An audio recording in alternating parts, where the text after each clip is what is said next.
Maipapakilala ko sa inyo mga boss, siguradong pamilyar kayo sa tawag sa kanya, Braga is 2.0. Halimaw masyado sa court, ginawang bata lang ang kalaban. Take note mga boss, di pa to nag-angas, nag-hang time lang. Mapasama, o paano ba sumali sa dinami-daming nagpakawalang atake? Siya nga pala si Fidel Maputol, Barangay Malagos, o mas kilala sa tawag na Braga is 2.0. Panoorin natin kung paano ito magdomina ng laro nang walang angas.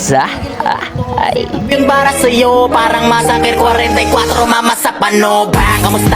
Balita ko, kapos na yung bawat tira na pataging saan na napunta. Inaabangan ko pa naman parang ambagan sa inuman. Ako yung madalas sa pulutan sa kwentuhan, hindi ba naubos yan? Pero kahit na ganoon, sinasanay ko aking sarili. Ganyan talaga pag mabait ka, lahat ay nawiwili. Kaya dapat pinipili, mag-isipan na mabuti. Walang masama na kumilatis kaysa sa huli ka magsisi.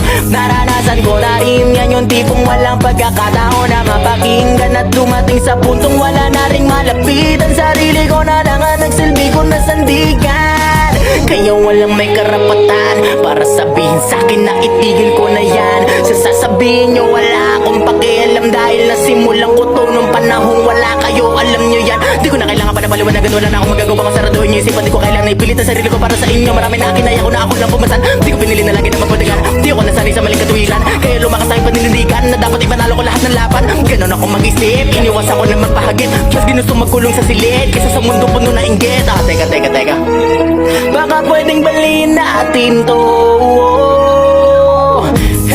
Gantong ang kote ko, kahit saan mo ko dalhin, laging may bala to. Oo, iba ako sa mga pambato nyo. Di ako nagyayabang, kaya kong patunayan kung hanggang saan ang kaya kong gawin. Malabong paningin, pero malinaw ang hangaring naisabutin. Mithiin ang pakpak ko para akin liparin, hanggang sa masagot yung katanungan na paano mapasama o paano ba sumali sa dinami-daming nagpakawalang atake.